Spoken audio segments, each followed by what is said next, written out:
దేవుని నామానికి స్తోత్రములు కలుగును గాక. ఈ శిలువ ధ్యానాలు, ఈ 40 రోజుల శిలువ ధ్యానాలలో మొట్టమొదటిగా నేను చెప్తున్నాను. ఏమని చెప్తున్నానంటే, యేసు రూపాంతరం చెందడం, యేసు ప్రభు రూపాంతరము చెందడం గురించి చూసినట్లయితే మార్కు సువార్త 9వ అధ్యాయము 2వ వచనములు అంటాడు.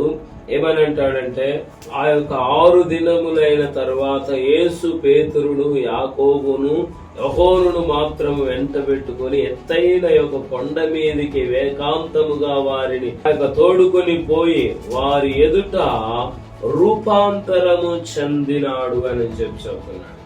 యేసు ప్రభువు అక్కడ ఒక ఎత్తైన ఒక కొండ మీదికి ఆ యొక్క పేతురును యాకోబును యోహానును వెంట పెట్టుకొని ఎత్తైన ఒక స్థలములోనికి వెళ్ళి ప్రార్థిస్తున్నప్పుడు ఏమైంది అంటే రూపాంతరం చెందాడు. యేసు ప్రభు ఏం జరిగింది అంటే రూపాంతరము, తన ముఖములో రూపాంతరం చెందాడు అని చెప్పేసి చెబుతూ ఉన్నాడు. హల్లెలూయా, దేవుని నామానికి స్తోత్రములు కలుగును గాక. ఒక ఎత్తైన స్థలములో ఆయన రూపాంతరము చెందాడు అని. అలాగనే మోషే గాని 40 దినములు 40 రాత్రులు సీనాయి కొండ మీద ప్రార్థించినప్పుడు ఆయన ముఖములో గాని ఒక రూపాంతరం, ఒక తేజస్సు కనబడుతూ ఉంది.